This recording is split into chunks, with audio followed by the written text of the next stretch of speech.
Hi, everyone. Judge Andrew Napolitano here for Judging Freedom. Today is Wednesday, August 10, 2022. It's about 2:45 in the afternoon here on the East Coast of the United States. My next guest needs no real introduction to our fabulous audience. Phil Giraldi is a former agent and analyst for the Central Intelligence Agency and our go-to guy on what the intelligence agencies are up to and what truths they're telling, if any, and what lies they're perpetrating. And as you'll hear in a few minutes, who have they killed lately? Phil, it's a pleasure. Welcome back here. You and I both wrote pieces last week animated by the assassination of Dr. Ayman al-Zawahiri. Mine was called Presidents Kill Because They Can. It goes all the way back to Harry Truman and the atomic bombs. Yours zeroed in just beautifully, entitled, What Exactly Did Ayman al-Zawahiri Do? So let me ask you, what did he do to deserve the wrath, the murderous wrath, and the brutal execution at the hands of your former colleagues and employer?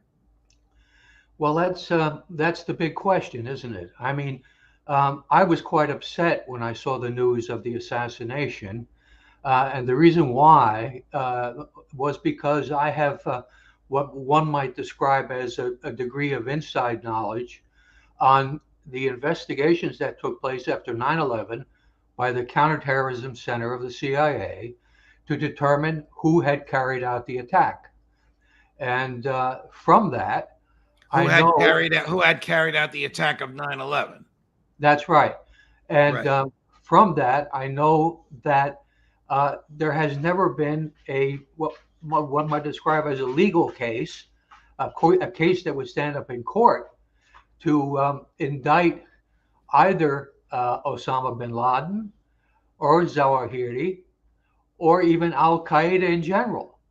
And Well, that none of them have been indicted. The government murdered Osama bin Laden in the Obama administration. The government 2 weeks ago murdered al-Zawahiri. Neither was ever indicted for a crime. In fact, nobody at Gitmo has even been tried for right. organizing or perpetrating 9/11. My view is the government doesn't want such a trial. The last thing the government would want is Osama bin Laden or Ayman al-Zawahiri in a courtroom in Northern Virginia telling what they know about how 9/11 came about. Yeah, that's exactly the point. And it is extremely interesting that the government has never succeeded in actually indicting, prosecuting, taking to court anyone that they have been able to make a case was involved with 9/11. They have 5 prisoners at Guantanamo right now who are going through a pre-trial process, but they've been there going on 20 years now. So, the whole question of who did 9/11 is quite an interesting one. But the other aspect of it that was very depressing for me is the fact that we are using this kind of excuse to go around and assassinating people. And I think that is wrong. That is wrong any way you look at it. I think you would have probably a better insight than me into just how wrong it is. Why did the Trump administration assassinate General Soleimani, an Iranian general, a country with which we're not at war, peacefully in Iraq at the time, about to have lunch in Iraq, a country which is supposedly our ally, is about to have lunch with a colleague from the Iraqi military. Yeah, well, he was in Baghdad, actually, basically to talk about peace arrangements, as there was considerable tension in the region at that time. And the U.S. Embassy in Baghdad was informed that he was making the trip, and it raised no objection to the fact that he was coming there to talk with the Iraqi government on peace arrangements. And then they turned around and killed him as he was driving out of the airport, and also killed 9 Iraqis who were in the vehicle and the following vehicle with him. So this was another outrageous deed by the United States, and this time it was Trump. It was not Obama, and it's bipartisan. The belief that the United States government can go and assassinate people and then even brag about it. Did the Secretary of Defense, Mark Esper, allege, I'm going to assume after he was no longer Secretary of Defense, that President Trump lied about a purported justification for the assassination of General Soleimani? Yeah, Esper in his book, which came out a few months ago, claimed that when Trump said that Soleimani had to be killed because he was in Baghdad to arrange attacks on 4 United States embassies in the region, that was a lie. Esper said not only was there specific evidence about attacks on these embassies, there wasn't even generic evidence. And generic evidence is something that, to me, as a former intelligence officer, has very specific meaning. It means there aren't even any rumors going around that this is being contemplated or in any kind of planning stage. So the president made this up to deflect criticism. Right. That's exactly right. How many countries in the world practice targeted killings of officials of other countries with which they're not even legally at war? Okay. Now, the issue here is which countries have as a policy targeted killings. Okay, I'll refine my question. How many countries in the world, and what are they, that have as a policy of the government these targeted killings, whether these killings violate the Constitution of the country or not? Right. That would be Israel and the United States as the only two. That's it. There's even a difference between the two. The United States, when it kills somebody, kind of boasts about it and publicizes it. The Israelis go and they kill Iranian scientists and other targets in Syria and Gaza, and they just kind of are quiet about it. So there's even a difference of degree in terms of the two countries that go out and do targeted assassinations.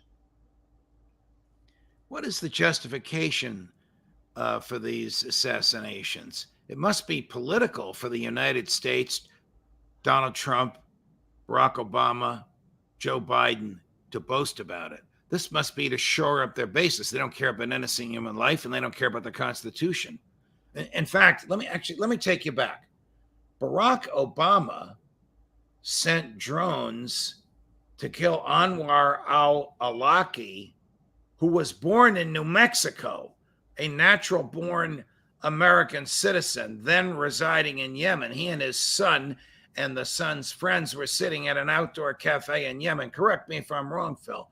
And they were evaporated by this drone, and Obama boasted about it. That is absolutely correct. And the backstory on this is that al-Awlaki, while he was a preacher and he was a propagandist for Islamic Jihad, never, as far as the evidence went, was involved in an actual terrorist act. And so he was assassinated just for basically, you might even say, free speech issues.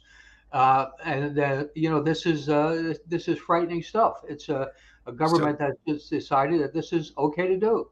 He was followed by 12 intelligence agents for the last 48 hours of his life, any one of whom could have arrested him, except there was no legal basis to arrest him because he hadn't been indicted or charged with a crime. So they didn't arrest him, they murdered him. Yeah. And of course, you can make the same case for Osama bin Laden, as much as he's been denigrated by the media and claimed as the man behind 9/11, and also the recent killing of Zawahiri, who was called the planner of 9/11, for which there is absolutely no evidence. So these statements, one was the planner, one was the perpetrator, one was the financier. They must come from the two agencies in the world notorious for being estranged from the truth: British intelligence and American intelligence. That's an accurate assessment, I'm afraid. I mean, Uh, Phil, I don't want them to take your pension from you. Thank God I they don't, can't. I No, don't, don't worry I about it. don't, They can't touch your pension. I don't have a pension, Oh, Social okay. Security. The I would qualify that a little bit. I would say that the agencies are acting under direction from the leadership in the government when they do this kind of thing. This doesn't occur in a vacuum. When And when Joe Biden, I guess I'm going to ask you to get into his head, ordered the assassination of Zawahiri, did he know there was no evidence against this guy? It was all propaganda? And I could ask the same for Barack Obama with respect to Osama bin Laden, as to whom the propaganda was over the top, of course, but it was propaganda nevertheless. well, I guess you can always claim that it depended on who briefed them. And but the guy briefing them is ambitious, and he's going to say what the Biden or the Obama is going to want to hear. That's unfortunately the way this all started out with George Tenet and George W. Bush. There were so many lies, it would be almost impossible to identify anything that was true about what they were saying about 9/11 and about Iraq. What is the government worried about as to why they would never put anybody on trial in an open public courtroom for 9/11? That the somebody from the witness stand might point a finger at the government itself, might point a finger at the government's friends in Saudi Arabia. Well, I think it's just a question of they know deep down they cannot make a case. And so it would be a tremendous embarrassment for them. Can you imagine arresting Osama bin Laden and then having to release him because Oh. he went through the court process and was vindicated? So the government tried one person for 9/11. It wasn't an actual trial. He was alleged to have been the 20th hijacker, named Zacharias Moussaoui. Zacharias Moussaoui, who represented himself in court, looked at the judge and said, "I plead guilty." So there was no trial whatsoever. The government wanted the death penalty. So under the law, only a jury can impose the death penalty. So the jury that had been impaneled for his murder trial, the judge accepted the guilty plea. That jury heard the government's case as to why he should be executed. So the jury had a choice between execution and life in prison. The jury rejected the government's arguments and voted for life in prison. And two of the jurors later told the press that they didn't even think he was the 20th hijacker. So the only case that even peripherally touched on who caused this, the government blew and the government lost. Yeah, interesting. Do you know about the case of Jeffrey Sterling, No. a CIA officer who was sent to prison because it was alleged that he had, under the Espionage Act, had leaked information to a journalist. Sterling denied all of this in some detail. The journalist denied it in some detail, and Sterling was eventually convicted based on his having had the opportunity, having had the motive, which was to make money, and having had access to the information that was in question. So in other words, they couldn't convict him on the actual charge, but they found some other way of working around it and using the very flexible Espionage Act. They sent him to prison, I think, for 3 years. Back to where we started, I think that a well timed foreign assassination is politics by another means. I think that's why Obama, Trump, and Biden, particularly Biden, because his approval ratings are so low, I think that's why they do this. I think Biden did it to silence his Republican critics by giving them what they wanted. It's not going to work, I don't think, in the long run, but I think that's why they do this. They Yeah, don't I have. would have to agree with you. Yeah, the most powerful motive for doing this or killing someone like this, and by the way, I mean, Zawahiri has been kind of out of the picture for 20 years. He basically is not active. Al Qaeda is not active, and this is essentially killing somebody whose credentials as a terrorist are questionable, for no reason but to make Biden look strong. Like killing terrorists is a good credential if you're going into elections in November. And likewise, Obama and probably George W. Bush, if you really think about it. This the whole play that was carried out by him and Condoleezza Rice and George Tenet and everything like that was essentially to look tough and to look like we're getting proper dose of revenge and so on and so forth. We wound up killing 1 million people in the Middle East, and we wound up spending $9 trillion. How do obviously you do not fit the mold of the typical CIA agent for a variety of reasons, the most significant of which is you embrace the truth. How do CIA folks feel about killing someone, which they must know is unlawful, which they must know is unconstitutional, and which they must know for which there is no evidence or even a moral justification? That's a good question, and it's difficult to answer because I think um, CIA officers, generally speaking, are conservative. Many of them are religious, and they are conflicted by this kind of thing. I would think that of my classmates from my CIA training school, it would probably divide about 50-50. People who believe the way I do now, which is that this sort of thing, this extra legal uh, jurisdiction where you kill people is always wrong. And there'll be some who will be making excuses. They will come out with the old classic ticking bomb example that if you don't torture this guy, oh well, if you kill him, he's got to tell us what his buddies are up to. This kind of thing. There are a lot of mental compromises you can make to justify almost anything in this world. And plus, you have, I hate to say it, and you have a career on the line.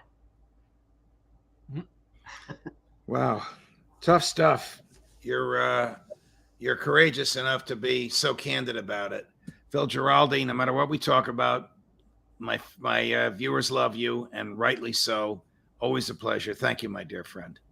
Well, thank you for having me on. And I would point out the article you cited in the beginning will be appearing Tuesday at uns.com. It's not It's a out great yet. it's a great piece. Unz.com, unz.com by Phil Thank you. Giraldi. What exactly did Ayman al-Zawahiri do? Question mark. Judge Napolitano for Judging Freedom.